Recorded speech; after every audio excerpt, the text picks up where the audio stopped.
네, 이제 두 번째 세션인 종합 토론을 시작하겠습니다. 그럼 한 분 한 분 소개해 드리겠습니다. 오늘 종합 토론의 자장을 맡아 주실 한국데이터법 정책학회 이성엽 회장님이십니다. 네. 다음으로 고려대학교 개인국 교수님,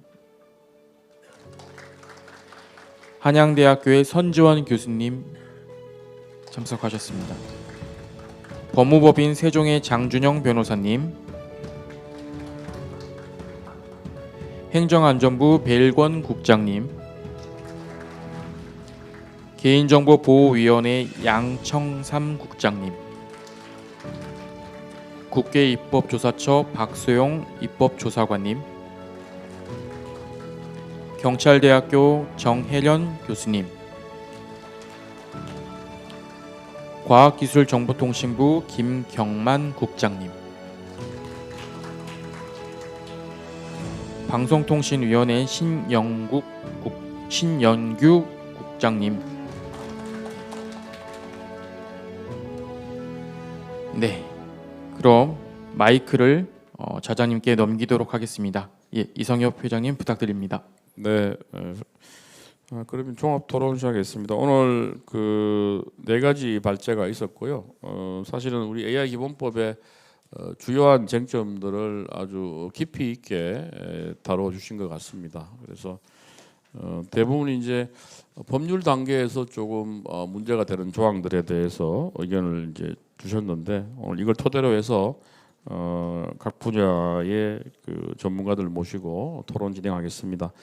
오늘 그 특히 과기정통부, 행안부, 방통위, 개보위에서 모두 요 AI 기본법 관련되는 국장님들이 또 다 나와주셔서 아마 소중한 시간이 될 것 같습니다. 시간이 저희들 12시 반까지는 어떤 일이 있어도 끝나야 된다 그러니까요. 1인당 한 4분 정도씩, 아마 토론 많이 해보셨으니까 4분 정도씩 좀 부탁을 드리고, 이 순서는 자료집에 있는 순서대로 진행하겠습니다. 그 개인국 교수님부터 어떤 4분 이내로 꼭 부탁드리겠습니다. 예. 네, 안녕하십니까. 방금 소개받은 고려대학교 개인국입니다. 시간이 4분이라서요. 저도 한 400분 정도 말씀을 드릴 수 있을 것 같긴 합니다만, 네. 먼저 이렇게 소중한 자리에서 토론할 기회를 주셔서 너무 감사드리고요. 인공지능 기본법, 사실은 밖에서 뭐 이렇게 저렇게 기본법에 대해서 비판을 하거나 개정 논의를 얘기하는 거는 쉽지만, 안에서 이 집을 만들어가는 건 굉장히 어려운 과정입니다. 그걸 해낸 우리 국회, 그다음에 정부에 정말로 참 엄청난 일을 해냈다라는 말씀을 먼저 드리고 싶고요. 다만 이제 저는 밖에서 돌을 던지는 입장으로, 돌을 던진 이유는 간단합니다. 더 좋은 집으로 이제 만들어가기 위해서 하는 입장인데요. 그런 얘기를 할 때마다 제일 많이 듣는 얘기가, 이 인공지능 기본법을 만든 가장 큰 이유는 예산을 만들어서 예산을 사용하고 집행할 수 있는 중후부처를 누구로 지정해주고 이 기본적인 프레임을 짜는 것이다라는 건데, 그런 법이다라고 했을 때는 그 법보다는 우리 내용이 좀 더 많고요. 그 법보다 더 많은 내용을 담고 있다면, 그렇다면 어떤 내용으로 우리가 좀 더 개선 방향을 잡아야 될지를 생각을 해야 되고, 앞에서 많은 발제자분들께서 여기에 대한 얘기를 해주셨습니다. 제가 생각했을 때 이제 쟁점들, 저도 뭐 여러 가지가 있습니다만 크게 한 두 가지 정도만 말씀드리려고 하는데요. 첫 번째는 우리 기본법에 AI가 너무나 범용 AI 또는 LLM 같은 이런 AI에만 집중되어 있다 보니까, 실제로 우리가 AI 3대 강국, 우리가 세 번째, 두 번째 패권을 차지하겠다라고 했을 때는 소위 버티컬 AI에 대한 각 산업별의 AI에 대한 그런 논의가 기본법의 어떤 방향으로 제공돼야 되는데, 그런 부분들은 AI 정의에서부터 소위 말하는 인지적 AI 정의를 둠으로 인해서 상당 부분 사실은 좀 배제되고 있다. 이런 부분에 대해서 앞으로 조금 우리가 신경을 써야 되지 않겠나라는 생각을 하고요. 결국 문제는 이제 아까도 많이 나왔던 고위험, 고영향 AI에 대한 문제입니다.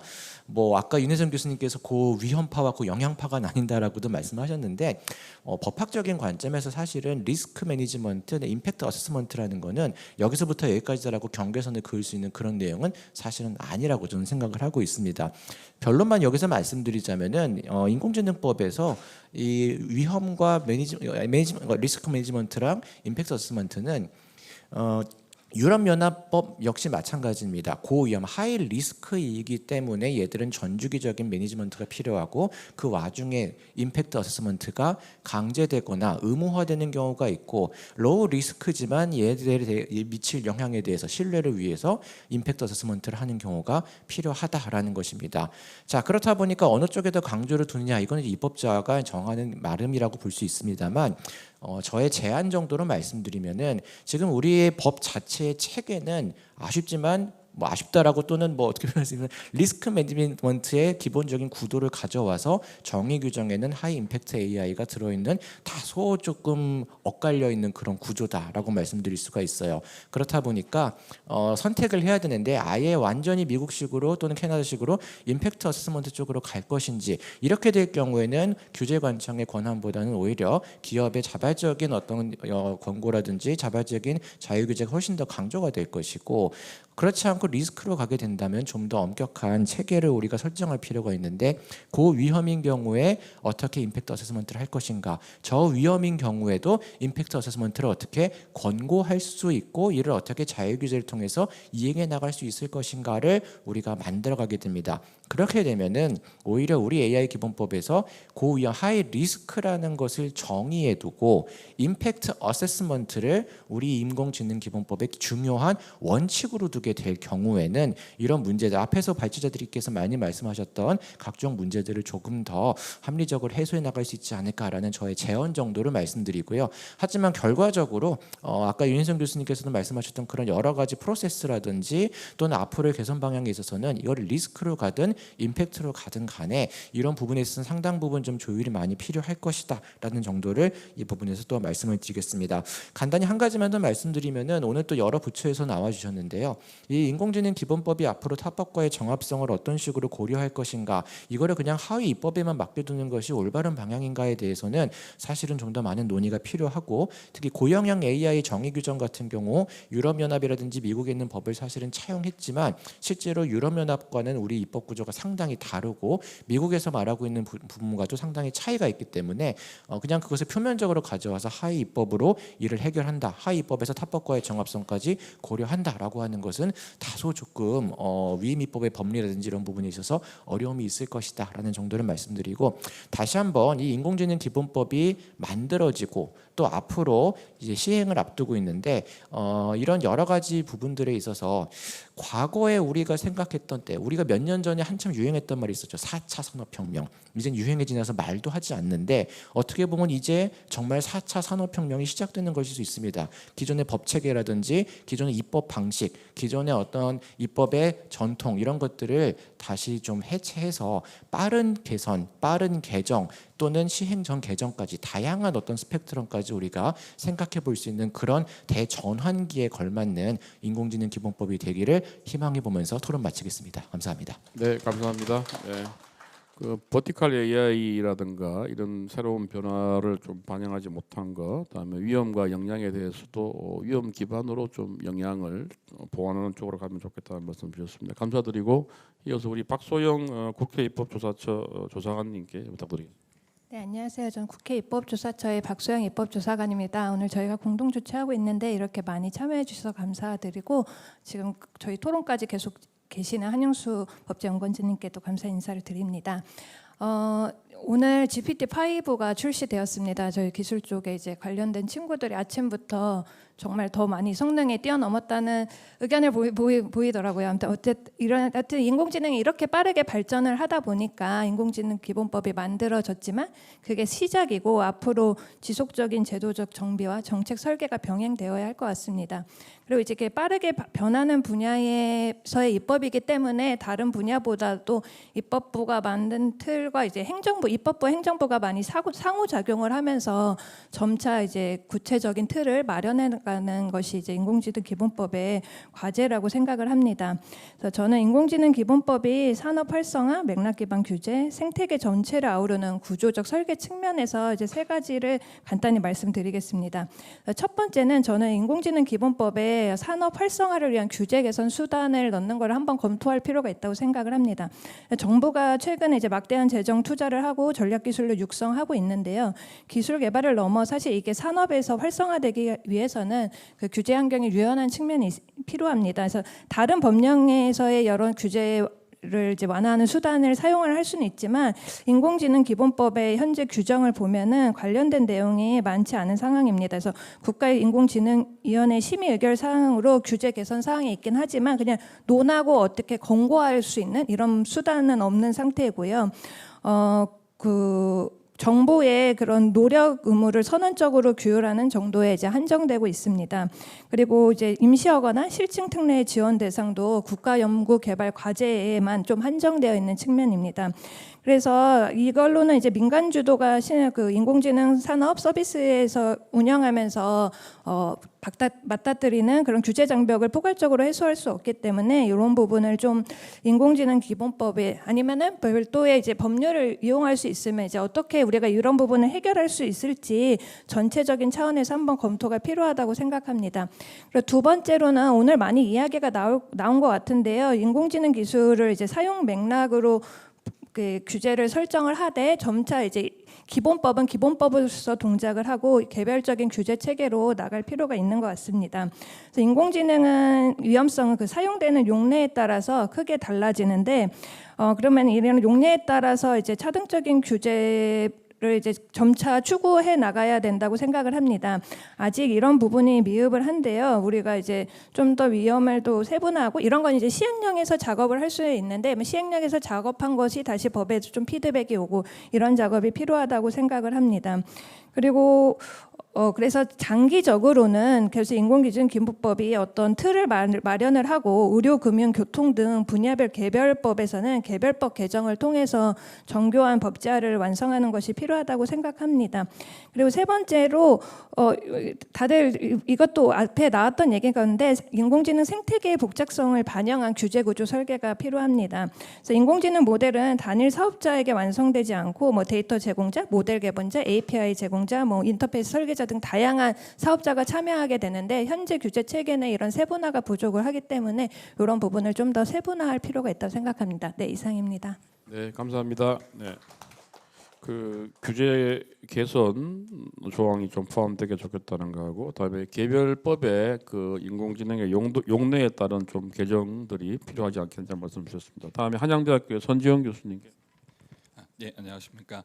요즘에 학술 세미나에서 인공지능이라는 주제를 다루는 빈도가 굉장히 높습니다. 이 말은 우리가 이제 장래 성장 동력으로 인공지능이라는 것을 확고하게 설정을 했고 장래 우리 삶의 방식에도 큰 영향을 끼칠 것이라는 의미인 것 같습니다. 그래서 인공지능에 대한 규율을 어떤 방향으로 설정하고 어떤 내용으로 구성하는지는 굉장히 중요한 문제고 AI 법제 포럼을 통해서 그동안 이 내용들을 다뤄왔고 또 특히 오늘 공개 세미나를 통해서 인공지능 기본법을 중심으로 해서 많은 논의들을 해주신 네 분의 발제자께 감사드리면서 앞으로 이제 이 인공지능 기본법을 어떻게 집행해 나가면 좋을까에 대해서 간략하게 의견을 말씀드리고자 합니다. 아마 토론문이 배포가 되었기 때문에 상세한 내용은 토론문을 참고하시면 될 것 같습니다.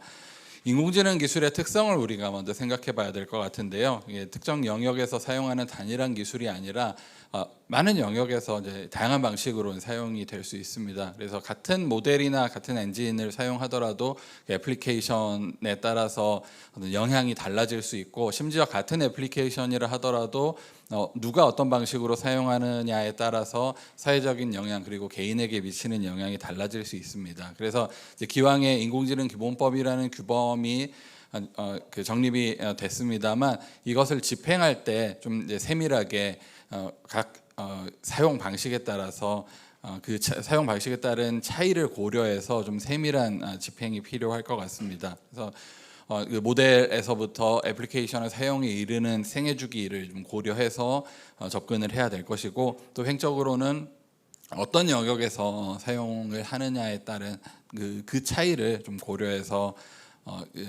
규범을 집행하는데 좀 신경을 써야 될 것 같습니다. 그래서 몇 가지 인공지능 기본법이 좀 담고 있는 특히 이제 규제적 요소들 27조 이하의 이제 그런 내용들이 있는데요. 간략하게 좀 몇 가지만 말씀드리고 마치도록 하겠습니다. 먼저 27조의 이제 인공지능 윤리 원칙과 관련해서 우리 정부에서 그 인공지능 윤리 원칙에 대해서 오래 전부터 정부 차원의 윤리 원칙도 발표를 하고 많은 노력들을 하고 있습니다. 근데 이제 거기서 끝날 것이 아니라 이번 인공지능 기본법에서도 말하고 있듯이 각 영역별로 세부적인 내용들, 적합한 내용들을 또 인공지능의 개발자, 사용자가 이제 스스로 좀 만들어갈 수 있는 이제 그런 구조를 만들어야겠고요.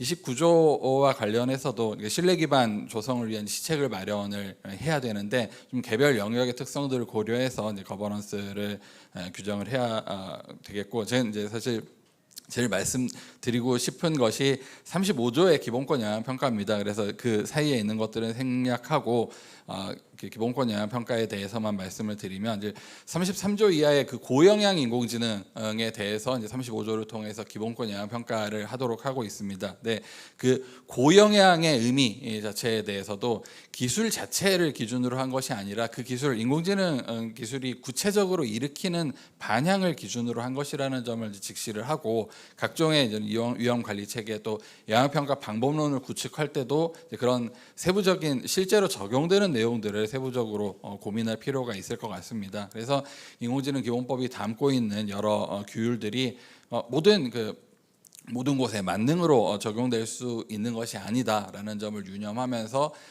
개별 영역별로 좀 세밀하게 접근을 하면 좋겠다라는 말씀을 드리면서 토론을 마치겠습니다. 감사합니다. 네, 감사합니다. 예. 너무 토론 시간이 짧아서 너무 급하게 말씀하시는 것 같은데, 예, 제가 이해를 하려고 했는데 잘 이해가 안 되는 것도 좀 있는데, 예, 천천히 하시되 많은 내용을 안 하시면 좋을 것 같습니다. 예, 그 기본권 영향 평가와 관련해서 말씀을 주셨습니다. 그 아까 계속 우리가 그 영향하고 위험을 어떻게 구분할 거냐는 거 가지고 이제 계속 논란을 벌였는데, 저도 사실은 약간 위험파인데 우리 그 윤혜성 교수님은 영양파에 속하시고, 그러니까 위험을 좀 기술적인 걸로 보고 이제 영향은 좀 더 사회문화적인 고려까지 있는 것, 그다음에 위험은 좀 사전적인 것, 뭐 영향은 좀 사후적인 것, 크게 보면 이렇게 좀 구분이 되는 것 같아요. 그래서 뭐 그런 부분 오늘 이제 아까 우리 성 교수님 말씀은 좀 개별적인 여러 가지 특수한 상황들을 좀 반영해서 세밀한 법 집행을 하지 않으면 이게 너무나 이제 빠르게 변하고 다양한 인공지능 용례들이 나오기 때문에 부적합한 규제가 될 수 있다, 아마 이런 말씀을 주신 것 같습니다. 네, 다음에 정혜령 교수님. 네, 안녕하십니까. 토론을 맡게 된 경찰대학교 법학과 정혜령 교수입니다. 앞서 다른 토론자분들께서도 다 상세히 너무 설명을 잘 해주셨기 때문에 저도 바로 본론으로 들어가겠습니다. 최근에 이제 인공지능뿐만이 아니라 사실 이제 이전부터 그 입법 논의가 활발했던 거는 사실 온라인 플랫폼 기업들 때문인 건 모두 다 잘 아실 겁니다. 그리고 사실 이 온라인 플랫폼 기업이 이제 본격적으로 규제를 받기 시작한 건 사실 이들이 이제 미디어, 통신, 그리고 데이터 뭐 이런 것들을 모두 다 섭렵하는 그러한 서비스를 제공하기 때문이었죠. 여기서 이제 중요한 건 이러한 입법 현상이 정확히 이제 무엇 때문인지 그리고 무엇을 위한 것인지에 대해서 구체적으로는 모든 국가가 다 그 입법 목적이 분명하다는 것입니다. 얼마 전에 제가 이제 편저로 참여한 그 플랫폼의 법과 정책에서 특히 이제 미국하고 중국의 인공지능 입법 동향과 정책에 대해서 상세히 이제 그 소개를 했는데요. 결론만 말씀을 드리면 유럽은 우선 이제 빅테크의 시장 장악과 거기에 대해서 인공지능 기술까지 더한 그들의 위협에 대한 차단을 견제하는 것이 인공지능 입법의 본래 목적입니다. 그렇기 때문에 위험으로 접근하고 평가하는 방식으로 모든 가능한 위험들을 상세히 나열하고 가능한 모든 위험 요소를 배제하는 것이 이 법의 존재 이유가 되는 것입니다. 마찬가지로 계속 고도화되는 인공지능의 공격과 위협으로부터 유럽인의 권리를 보호하는 것이 첫 번째 목표라는 점에서 그 기본적인 관점에서 법의 골격이 만들어진 것이고, 이에 따라서 하부 규칙과 그러한 사항들도 구체적으로 가장 보호되어야 할 구체적인 사항들이 나열적으로 구성될 수밖에 없었다는 것이 유럽의 입장으로서는 매우 자연스러운 것입니다. 그러면 국내 인공지능 법은 사실 처음에 입법이 마련된 근거와 목적이 인공지능에 대한 시장의 조성과 기술의 육성, 그리고 우리가 전 세계 탑3 안에 들기 위해서 사실은 마련된 법 아닙니까? 유럽은 빅테크에 대한 인공지능의 서비스 제공에 대한 두려움, 위험, 이것에 대한 안전성에 대한 보장을 두려워하기 때문에 이것들에 대한 서비스를 최대한 견제하고 막기 위해서, 그래서 인공지능 법을 만들었다는 것입니다. 전혀 의도와 입법 목적이 다르다는 거죠. 똑같이 정반대로 미국의 경우는 이미 초고도의 인공지능 기술을 그리고 그 우위를 점하는 입장에서 빅테크 이하의 실리콘밸리를 포함한 자국에서의 회사 설립을 통한 본점의 인공지능 사업자의 육성, 그 다음에 시장 활성화, 그리고 기존의 기술의 보유, 권리 보장, 이런 것들을 통해서 미국 자국의 조세, 즉 세수 확보입니다. 그래서 아까 전에 발제자들도 말씀하셨지만 이것들은 사실은 미국이 가장 잘하고 그동안 잘해왔고, 그리고 가장 전략적인 방법으로 미국 자국 내에서 경쟁력이 있는 기업을 그리고 시장을 조성하는 방법입니다. 물론 앞서 발제자께서 미국이 먼저 각 주별로 인공지능에 대한 규제 체계를 만들었다라고 말씀을 하셨는데 맞습니다. 이건 인공지능 사업자가 다양한 실험과 그리고 시나리오를 가지고 그러한 어떤 실험에 의해서 데이터를 구축해야 그만큼의 다양한 시장을 만들고 다양한 제품을 만들어서 전 세계로 그 기술과 제품을 수출할 수 있기 때문입니다. 그래서 이거는 각 주별에 그 규제를 만든 인공지능 그 특별한 섹터만 이 규제법을 만들었구나 해서 그 규제만 따로 빼내서 미국이 이렇게 만들었네 라고 찾아볼 게 아니라 각 주별로 각 주지사가 내세운 그 인공지능 규제법과 거기에 따른 그 균형에 맞는 지원법, 그러니까 그 회사의 설립에 필요한 인센티브, 지원제도, 조세제도, 조세특례, 기업법, 금융법, 회사법, 그거와 관련된 모든 법률을 통합적으로 분석을 해야지 사실은 균형에 맞는 아까 원장님께서 말씀하신 그러한 통합적인 사고와 법적 안정성, 이런 것들이 사실은 추구가 되는 겁니다. 그래서 다양한 측면의 주별 규제가 필요하기도 하겠지만 이거는 결국 다양한 실험을 통해서 미국의 전통적인 컴플라이언스와 자율 규제의 기업 양성의 한 방식이며, 이는 인공지능 기업 양성의 같은 방식으로 적용될 수 있을 것입니다. 다음은 일본인데, 일본은 사실은 우리와 굉장히 비슷하죠. 일본의 경우 마찬가지로 해외 사업자와 일본 자국의 시장 점유율과 지원을 감안하되 중간 조력자의 입장에서 통상 및 산업 장려의 차원의 정책을 일관적으로 마련한 것으로 보입니다.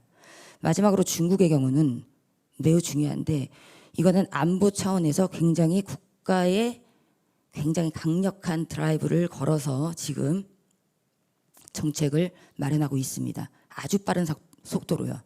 오바마 정부 때 사실은 친중 정책을 통해서 미국의 그 유학 지원 프로그램을 통해서 중국은 이미 다수의 미국 출신의 박사를 확보를 했습니다. 그때 이후부터 특히 이제 경제학뿐만 아니라 특허, 지식재산권을 포함한 주요 전문가 엘리트를 확보하고, 이때 이후로부터 국가 전략을 수립했고, 현재는 안보를 중시하면서 미국의 유입을 막고 이와 같은 정책을 중심으로 중국 내에서 적극적으로 본토 내에 인재를 육성하는 방향으로 전환하면서 인공지능 기술 패권을 빠른 속도로 확장하는 것은 무엇보다 중요하게 여기고, 이때부터 국가 차원에서 파격적인 지원과 통합체계를 구축해서 모든 가능한 시나리오를 실험할 수 있는 장을 만들어서 통합적으로 체계하는 정책을 계속해서 마련하고 있습니다. 결론은 우리는 결국 지능을 택할 것이냐, 중국처럼 안보를 택할 것이냐.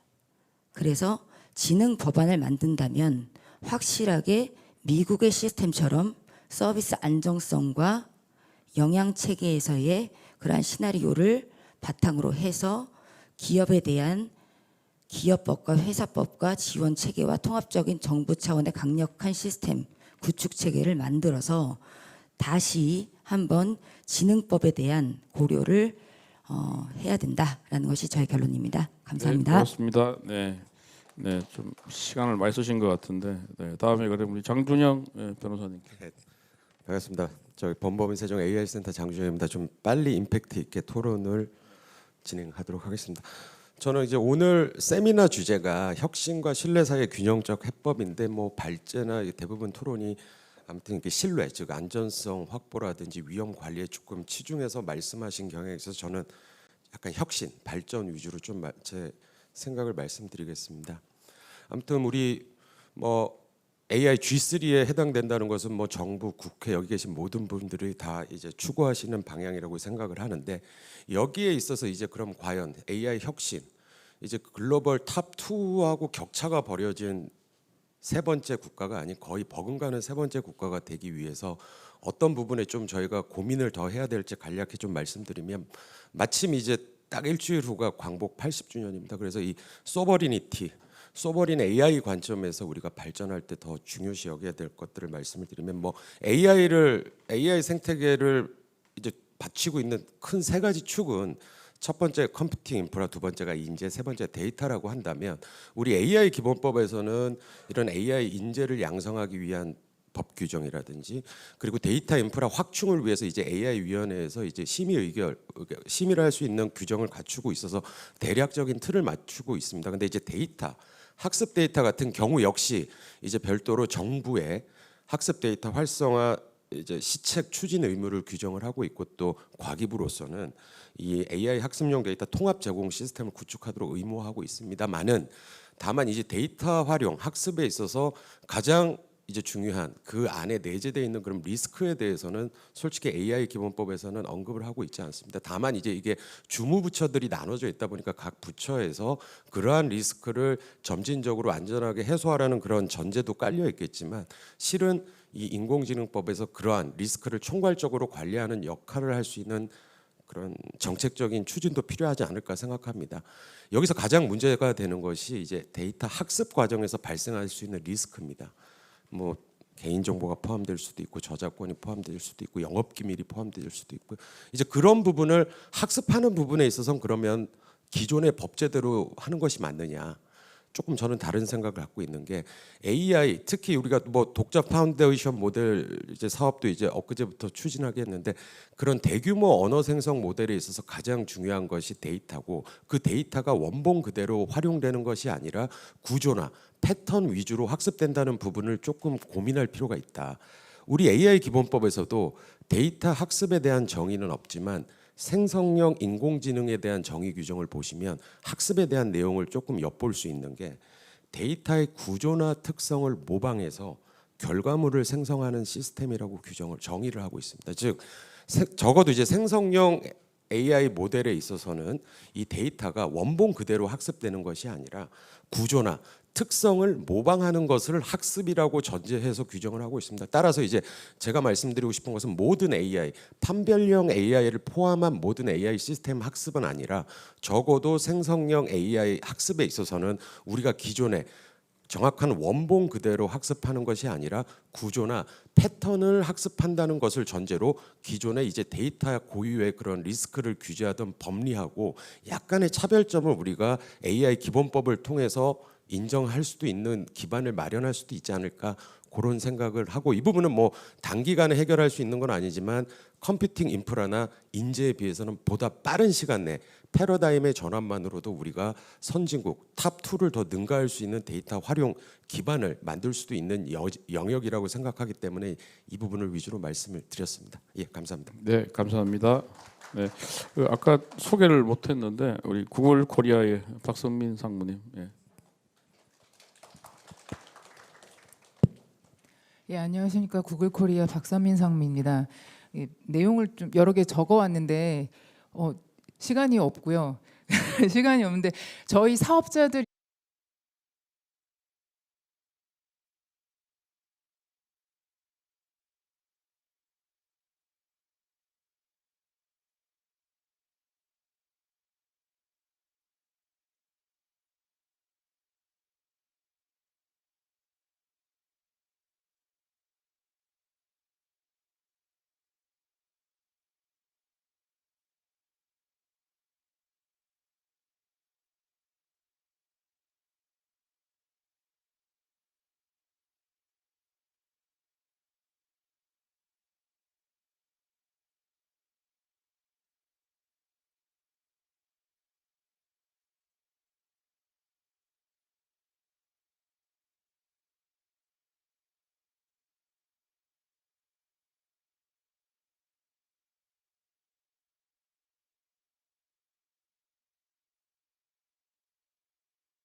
감사합니다. 근데 우리 이제 부처에서 오신 분들 순서는 조금 바꿔서 우리 과기이동통부가 아무래도 AI 기본법 주무부서니까 제일 끝에 하시면 좋을 것 같고요. 배일권 국장님부터 부탁드리겠습니다. 네.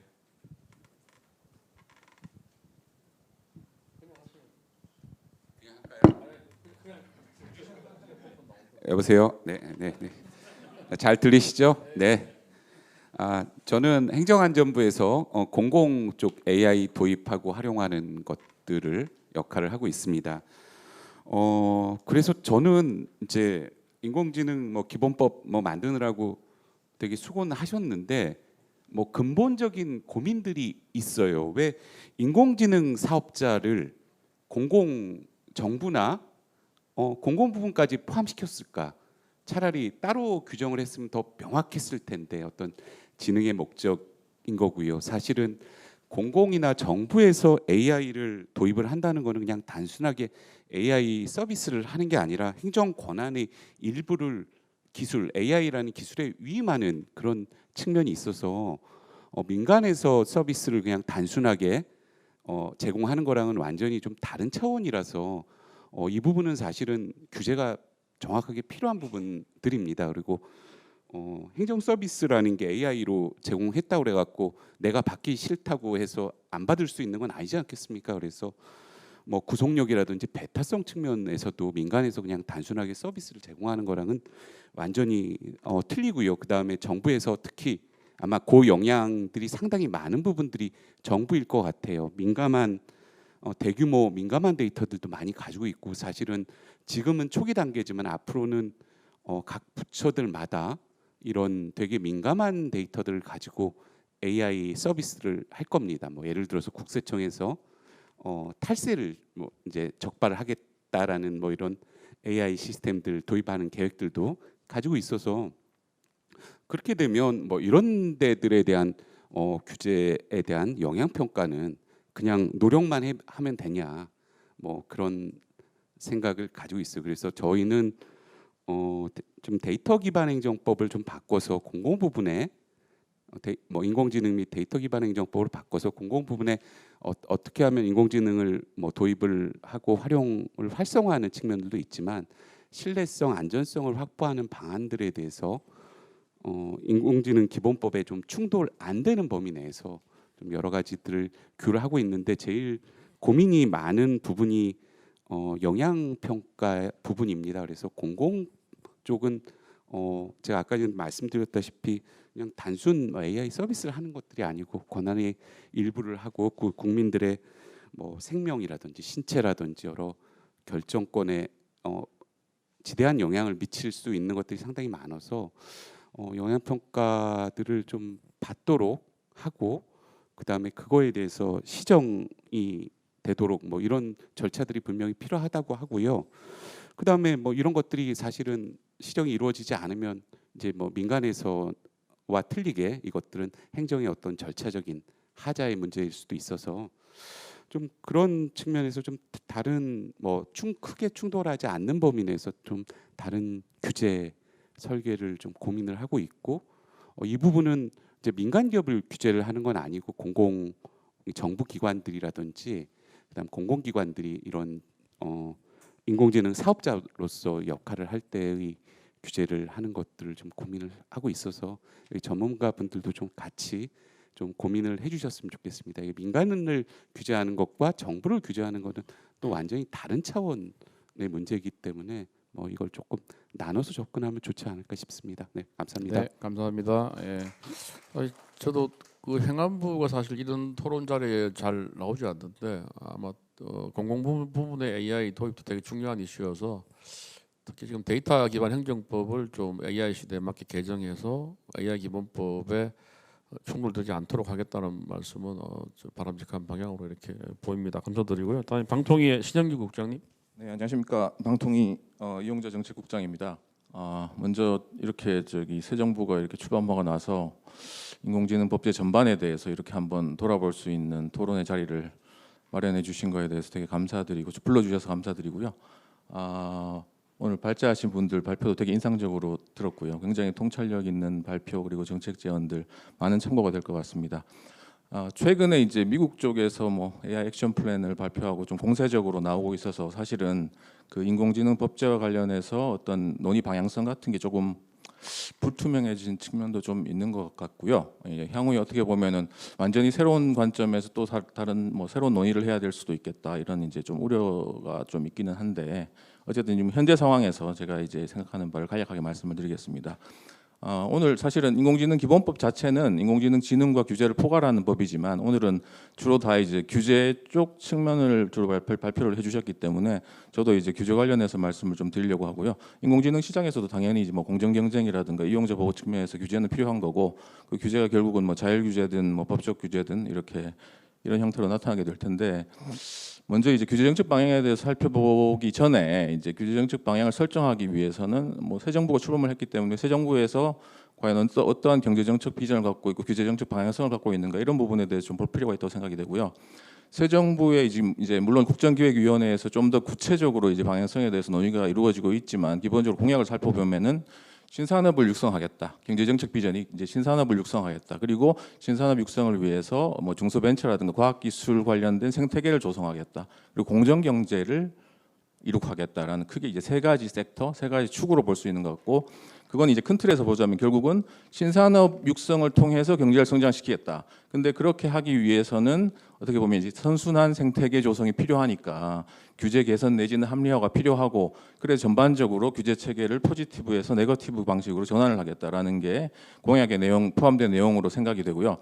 그래서 그러면 결국은 이제 신산업 육성을 위해서 규제를 전반적으로 포지티브 규제에서 네거티브 규제를 전환할 때 그러면 인공지능 영역은 어떨 거냐? 인공지능 영역이 사실은 대표적인 신산업 영역인 것 같고요.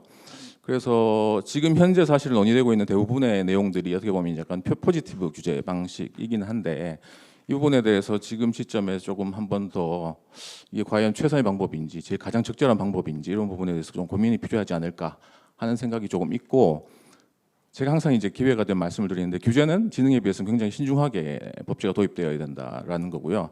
잘못된 규제라든가 너무 과도한 규제가 도입이 되게 되면은 결국은 뭐 성장 동력이 꺼트리게 되는 거고 국내 사업자하고 글로벌 사업자 간의 어떤 규제 형평성 문제만 심화시킬 수 있기 때문에 항상 규제가 새로 도입될 때는 그 규제의 영향성에 대해서 심도 있게 평가가 이루어지고 검토가 되고 사전적으로 좀 잘 리뷰가 된 다음에 이제 도입이 돼야 된다고 생각이 되고요. 그런 측면에서 봤을 때 제가 이제 인공지능 영역의 규제에 있어서 핵심은 결국은 이 분야야말로 다른 어떤 분야보다도 네거티브 규제 방식이 적절한 분야가 아니냐.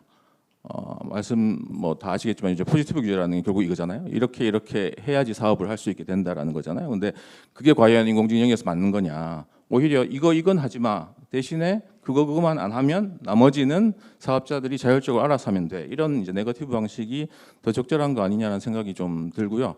그런 측면에서 봤을 때 이제 뭐 특히나 인공지능 영역의 경우에는 첫 번째 이제 규제 효과성 측면에서 봤을 때 이게 과연 포지티브 방식의 규제를 도입했을 때 과연 원하는 규제 효과를 얻을 수 있을 거냐라는 부분에 대해서 조금 의문이 있습니다. 그래서 이게 기본적으로 인공지능이라는 것 자체가 어떻게 보면 블랙박스성을 갖고 있는데 레귤레이터도 사실은 어떤 식으로 아웃풋이 나오는지 모르고 사업자도 모르고 심지어는 그걸 개발한 엔지니어들조차도 정확하게 모르는 상황에서 과연 규제가 우리가 원하는 규제 효과를 얻을 수 있게 잘 설계가 될 거냐 이 부분이 약간 의문이 있거든요. 그러니까 규제는 많은데 우리가 원하는 규제 효과를 못 거두는 사태가 발생하는 우려가 있지 않는가 하는 측면이 있고 규제의 시의성과 관련된 측면인데 인공지능 영역 같은 경우에 사실은 다른 어떤 영역보다도 인류 역사상 가장 변화가 빠른 영역이 아닌가 싶거든요.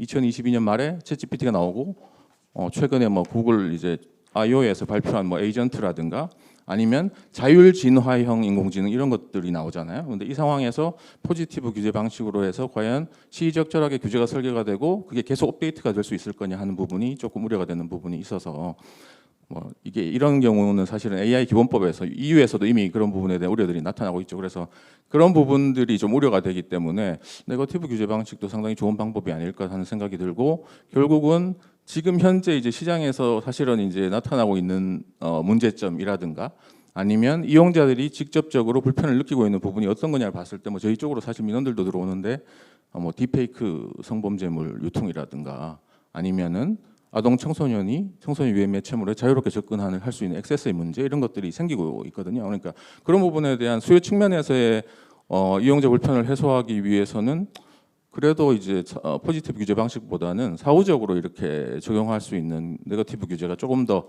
적용에 있어서 유연하기도 하고 우리가 원하는 정책 효과를 규제 정책의 효과를 달성하기에도 좋지 않을까 하는 조금 그런 측면이 있어서 이런 부분에 대해서는 이제 앞으로도 좀 관련 부처나 이제 업계 학계 여러분들과 많은 논의를 좀 해서 이 결국 이제 인공지능 기본법 포함해서 인공지능 법제를 향후 어떻게 발전시킬 거냐잖아요. 그래서 그런 부분들에 대해서 좀 논의를 하면서 좀 열린 자세로 법제의 진화 방향에 대해서 토론을 하고 많이 논의를 했으면 좋겠습니다. 감사합니다. 네, 감사합니다. 네. 다음에 개인정보보호위원회 양청삼 국장님. 네, 개인정보보호위원회 정책국장 양청삼입니다. 오늘 그 발표 그 네 분 그 발제를 들었는데 그 들으면서 이제 제 인상이 보호법 우리 인공지능 우리 기본법이 만들어지고 지금 거의 한 시행까지 지난 1년 동안에 진짜 연구가 많이 이루어졌구나 하는 생각이 많이 들었고 그 뭐랄까 그 법의 앞으로 입법적인 어떤 발전 방향과 관련해 갖고도 학계의 큰 컨센서스가 이제 잡힌 게 아닌가 하는 생각이 좀 들었습니다. 그래서 굉장히 인상 깊게 들었고요. 제가 코멘트 하고 싶은 거는 저희는 이제 개인정보 이제 보호와 관련된 또 개인정보의 처리와 관련된 어떤 법을 다루고 있습니다. 개인정보 보호법이 있고 그래서 지금 인공지능 어떤 기본법과의 관계 그리고 특별히 이제 고형량 인공지능과 관련돼서 한 가지 말씀드리고 싶은 거는 이제 고형량 인공지능이 우리 발제자님들이 적절히 지적하신 것처럼 법에 이제 11개의 분야 영역별로 이렇게 대상이 정리되어 있는데 이 고형량의 인공지능 같은 경우에 아까 기본권에 어떤 중대한 영향을 미치거나 생명 안전에 이제 영향을 미치는 경우 또 그런 위험을 초래할 수 있는 이제 경우인데 상당히 많은 고형량 AI들이 사실은 개인정보를 기반으로 또 개인정보라든지 민감정보를 기반으로 이렇게 운영되고 그러니까 모델이 학습이 되고 시스템이 구성이 되고 할 가능성이 굉장히 큽니다. 그래서 고형량 이제 AI 기본법에는 고형량 그 AI 사업자의 책무로 해갖고 아까 위험 관리 방안이라든지 이용자 보호라든지 또는 적절한 그 투명성 확보 의무, 어떤 설명 의무, 인적 감독 의무 이런 등등 의무를 들고 있는데 따지고 보면 만약에 고형량 인공지능 사업자가 어떤 개인정보를 바탕으로 개인정보 처리가 이 병행이 되는 기반으로 이제 고형량 AI를 운영을 한다고 하게 되면 지금 현행법으로는 인공지능 기본법에 따른 어떤 책무뿐만 아니라 사실은 개인정보보호법에 따른 개인정보를 처리함에 따르는 개인정보법상의 각종 의무를 이미 다 받아야 됩니다. 그래서 개인정보보호법이 보게 되면은 전체적으로는 개인정보를 처리하는 개인정보 그 사업자가 따라야 될 안전조치 의무, 이용자 보호 의무, 그리고 투명성 확보 의무, 처리 방침이라든지 설명 요구권이라든지 등등 해서 굉장히 그 중복되는 영역이 굉장히 많다. 그래서 보면 고형량 인공지능 사업자하고 비단 개인정보보호법만 아니라 아까 신용정보법 그리고 예를 들어서 우리 보건의료와 관련된 여러 가지 법들 해갖고 개별 섹터를 담당하는 그 법들하고 굉장히 규제가 이제 경합하거나 중복될 경우들이 굉장히 많아서 이런 중복 규제가 없도록 만드는 게 굉장히 중요합니다. 현실적으로. 그래서 과기정통부에서 내년 1월 그 법 시행을 준비하면서 이런 개별 영역을 어떤 다루는 법들 하고의 이 어떤 중복 부담을 회피하기 위해서 어떤 긴밀한 어떤 협력이라든지 협의가 지금 필요한 상황이라고 보여지고요. 두 번째로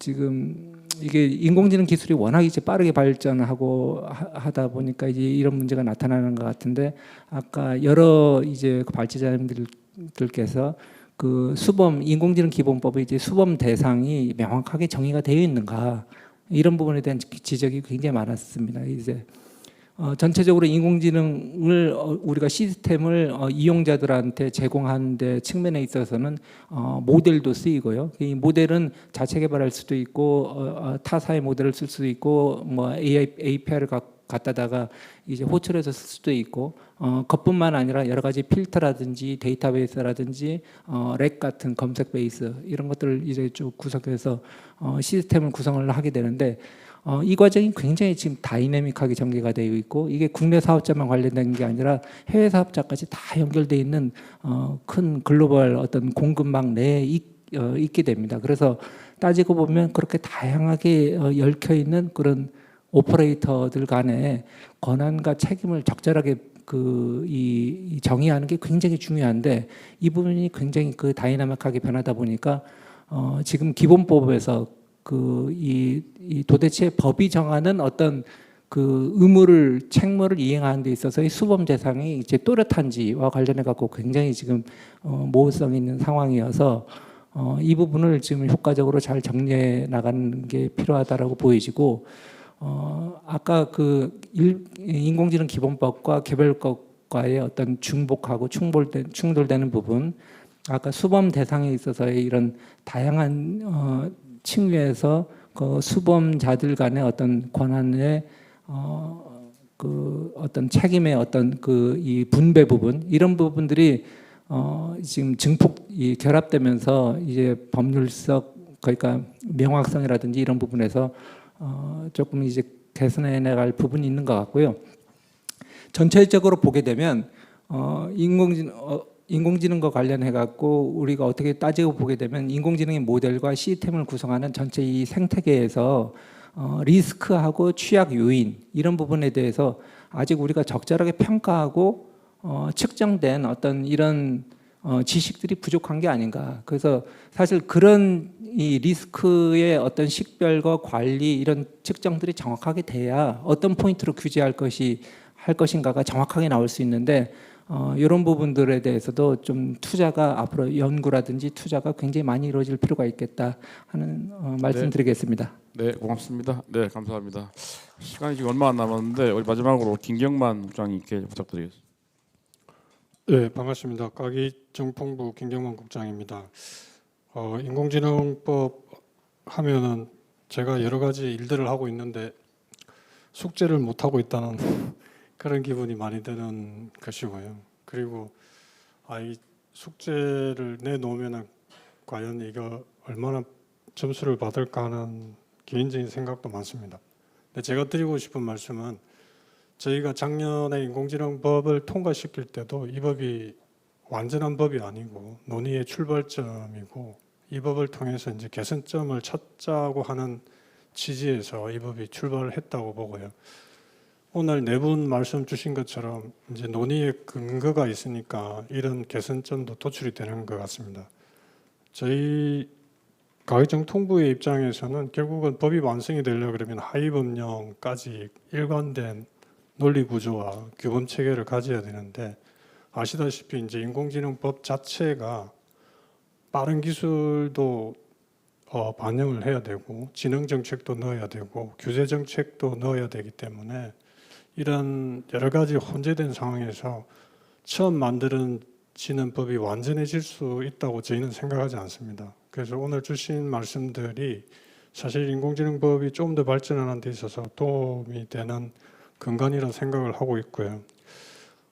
이런 측면에서 저희가 드리고 싶은 말씀은 시행령과 고시 그리고 말씀드리게 될 가이드라인 5개를 쭉 펼쳐보시면은 저희가 그 80여 분의 전문가들의 의견을 받아서 정리했던 내용 체계를 좀 더 명확하게 아실 것 같고요. 그리고 오늘 말씀 주신 것처럼 이게 법령 체계상 시행령이나 고시단이 아니라 분명히 법쪽 그러니까 법에 규정돼야 될 요소들이 분명히 있을 겁니다. 말씀 주신 것처럼 정의 규정이라든지 그리고 애매모호한 이런 부분들은 사실 저희가 고시라든지 그 정의 규정의 해석이라는 이름으로 저희가 제시를 할 건데요. 그런 제시를 보시면 그게 100% 맞다고는 할 수 없지만은 이렇게 해석을 하면서 가져가겠구나 걸 느낄 것이고 그런 게 만약에 이제 컨센서스가 이루어진다 그러면은 당연히 법적으로 법에 담으면은 될 것이라고 생각을 합니다.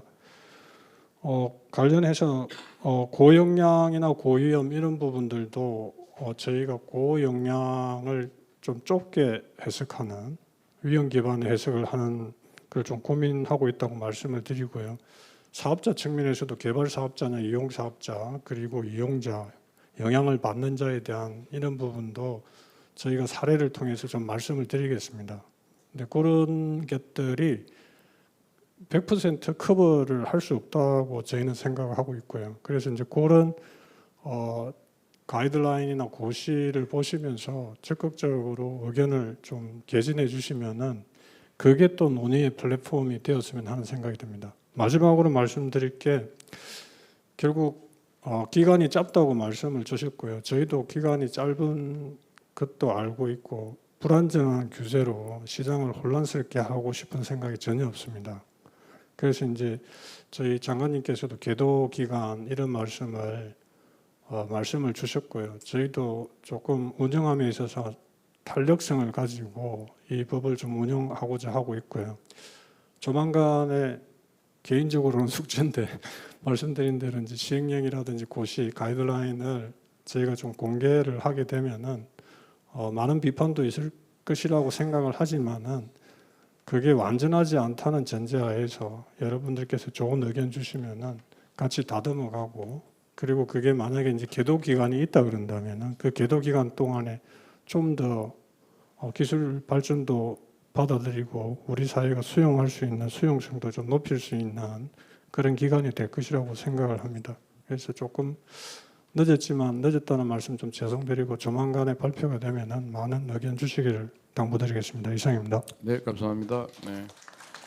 국장님 한 가지만 좀 확인하면 장관님은 과태료를 계도 기간 두겠다고 이야기하셨는데 국장님은 지금 뭐 규제 관련 조항 전체를 이야기하시는 건가요?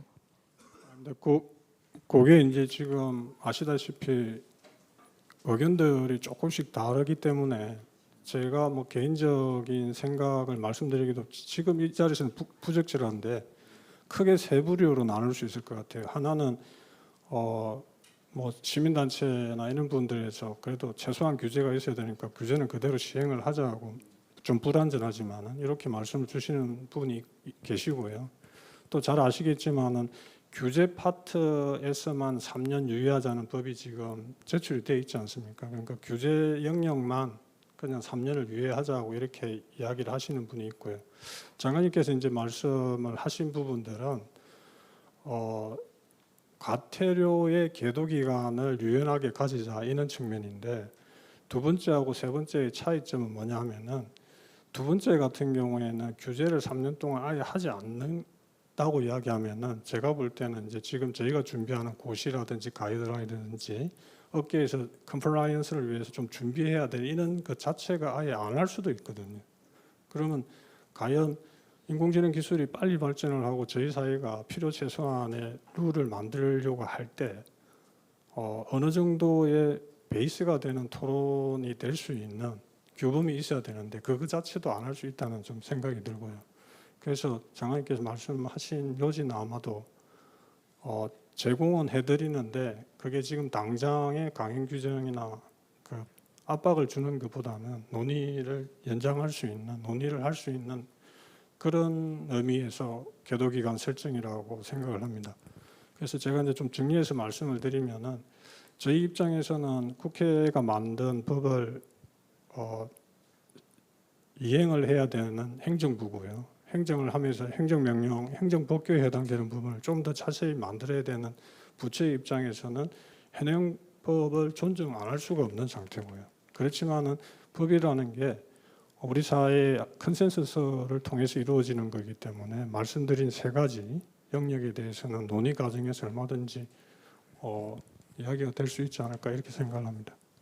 예, 알겠습니다. 현재까지 일단 어쨌든 그러니까 법은 시행을 하고 또 법 위반에 대해 조사까지는 할 수 있지만 이제 과태료 부분은 사실상 집행하지 않겠다 아마 이런 입장인 것 같습니다. 예, 알겠습니다. 그래서 그 사실 오늘 이제 사실 이 토론 이런 류의 토론회가 상당히 많았습니다. 그래서 이제 아까 말씀드린 것처럼 이 법률이 시행되기 전에 이렇게 법률 개정이 필요하다는 목소리가 높은 거는 저도 잘 보지 못한 것 같아요. 그래서 그만큼 AI가 되게 중요하다는 것도 있고 또 아마 그 기술 변화나 이런 거 관련해서 법 만들 때 좀 담지 못했던 이런 것도 있어서 아마 이런 이야기들이 나오는 것 같습니다. 그래서 아까 말씀 주신 대로 법이 그대로 시행이 될지 아니면 조금 더 그 유연하게 법 개정한 것도 고민할지 뭐 이런 것들이 아직 명확해지지는 않는 것 같은데 어쨌든 하위 법령이 또 공개가 되면 저희